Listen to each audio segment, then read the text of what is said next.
Hello दोस्तों। स्वागत है आप सभी का मेरे चैनल सच एंड सीन में। मोहट्टा पैलेस, क्लिफ्टन, कराची की एक बड़ी इमारत जिसे देखकर कोई भी तारीख पुरातन की सैर पर निकल पड़ेगा। ये वही महल है जिसे 1927 में शिरवतन चंद्ररतन शिवरतान चंद्रारतान मोहता ने अपनी गर्मियों की हवेली के रूप में बनवाया था, जिसे बाद में फेडरल सरकार ने खरीदा और 1999 में इसे मोहता पैलेस म्यूजियम के रूप में जनता के लिए खोला गया। और तब से यह पाकिस्तानी कला व विरासत का एक प्रमुख केंद्र माना जाता रहा है। पर साथ ही साथ वर्षों से हाउटिंग के दावे और विवाद भी इस इमारत के साथ जुड़ते रहे हैं। इस कहानी की शुरुआत वास्तुकला और मालिक की पृष्ठभूमि से होती है। महल को आगा अहमद हुसैन ने इंडो सरसैनिक शैली में डिजाइन किया। गुलाबी जोधपुर पत्थर और स्थानीय गिजरी के पत्थर का संयोजन इसका खूबसूरत लेकिन भारी रूप देता है। 1947 के बाद मोहता परिवार पाकिस्तान छोड़ गया और इमारत ने कई सालों तक अलग अलग उपयोग देखे। फातिमा जिन्ना की मृत्यु के बाद इसके अधिकार, कसरे फातिमा से जुड़े दावे और बाद की सरकारी हस्तक्षेपें इस संपत्ति को कानूनी विवादों के केंद्र में भी ला चुकी। 1990 के दशक के आखिर और 1999 में जब इसे संग्रहालय बनाया गया, तब से यहाँ दर्जनों प्रदर्शनियां, शैक्षिक कार्यक्रम और सांस्कृतिक घटनाएं आयोजित हुईं, जिससे यह एक सॉफ्ट डिप्लोमेसी और कला का हब बन गया। लेकिन लोगों के मानस में पुरानी हवेली की विशालता और खाली कमरों का सन्नाटा अक्सर भयोत्पादक कहानियों का बीजारोपण करता रहा है। कुछ गाइडों और सोशल मीडिया विचारकों ने समय समय पर बताया कि गाइडिंग के दौरान कुछ वस्तुएं अपनी जगह से हिलती दिखीं। कभी कभी रहस्यमयी आवाजें सुनी गईं और कुछ स्थानीय अफवाहें बताती हैं कि रात में महल की खिड़कियों से रोशनियां ऐसी झलकती हैं मानो कोई परछाई अंदर से गुजर रही हो। इन्हीं आई विटनेस एनेक्डोट्स और वायरल पोस्ट्स ने मोहाटा पैलेस के हॉन्टेड टैग को जन लोकप्रियता दी। तथ्यों की जांच करें तो बड़ा फर्क साफ हो जाता है। जिन दावों का हवाला आनंद उत्साह से दिया जाता है, जैसे किसी ने साफ साफ आध्यात्मिक या अलौकिक घटनाओं का सीधा अनुभव किया हो, उनके लिए मैंने कोई प्राथमिक पुलिस एफआईआर, फोरेंसिक रिपोर्ट या सरकार प्रमाणित जांच रिपोर्ट नहीं पाई।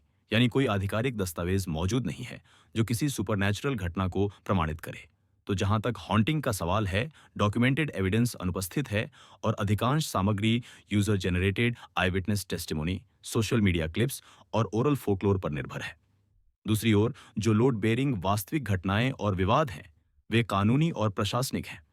2021 में सिंध हाई कोर्ट के एक फैसले ने मोहाता पैलेस को लेकर कौसरे फातिमा के संदर्भ में यह निर्देश दिया कि इस ऐतिहासिक संपत्ति का उपयोग किस तरह होना चाहिए। और इसी फैसले ने नागरिक समाज, विरासत संरक्षण समूहों और सरकारी निकायों के बीच तीव्र बहस छेड़ दी।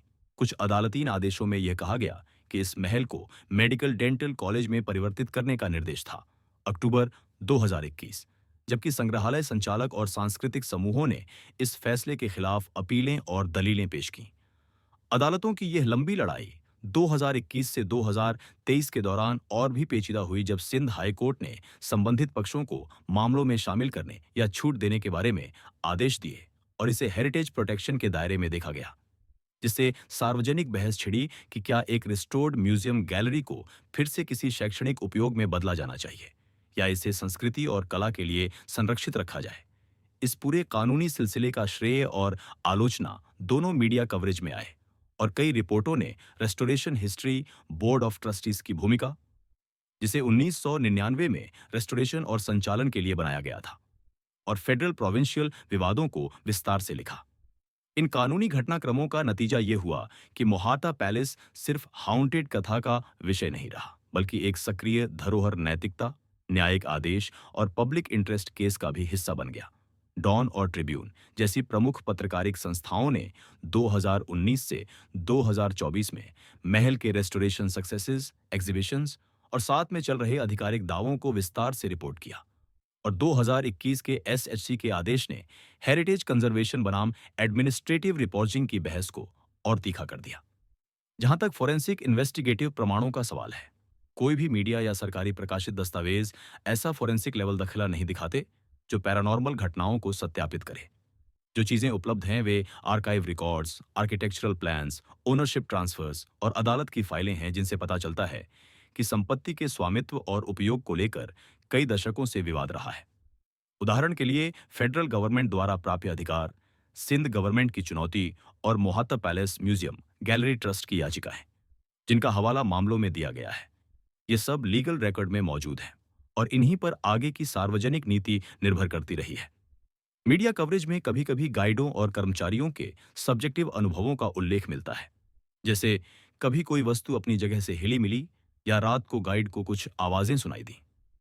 पर इन आई विटनेस स्टेटमेंट्स का चेन ऑफ कस्टडी या इंडिपेंडेंट कॉरोबोरेशन उपलब्ध नहीं है। इसलिए एविडेंस ड्रिवन नरेशन में इन्हें अनवेरिफाइड पर्सनल अकाउंट्स के रूप में प्रस्तुत करना जरूरी है। 2024 और 2025 की रिपोर्टों में मोहटा पैलेस की सांस्कृतिक गतिविधियां और भी जीवंत दिखती हैं। एग्जीबिशंस, लेक्चर्स और शैक्षिक कार्यक्रमों की सूचियां म्यूजियम की ऑफिशियल साइट और डॉन के कल्चरल फीचर्स में मिलती हैं। और 2025 में भी मोहाता पैलेस से जुड़ी गतिविधियां और official visits including state defence delegations media में रिपोर्ट हुई, जिसका मतलब है कि यह इमारत जीवंत संस्थान के रूप में काम कर रही है, न कि किसी बंद और भूतिया स्थान के रूप में। यही आधुनिक वास्तविकता है, इतिहास, कला, कानूनी विवाद और सार्वजनिक उपयोग का मिश्रण।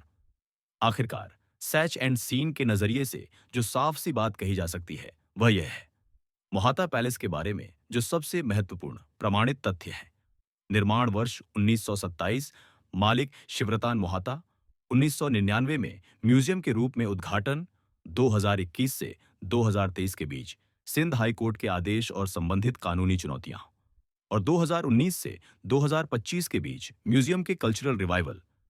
ये सब दस्तावेजी और विश्वसनीय स्रोतों में उपलब्ध हैं। जबकि जिन्हें आप हॉन्टिंग क्लेम्स कह रहे हैं, वे ज्यादातर आई विटनेस एनेक्डोट्स, पर्यटन कथाएं और सोशल मीडिया फैब्रिकेट्स पर आधारित हैं, और उनके लिए कोई ऑफिशियल फोरेंसिक प्रमाण या पुलिस रिकॉर्ड नहीं मिला।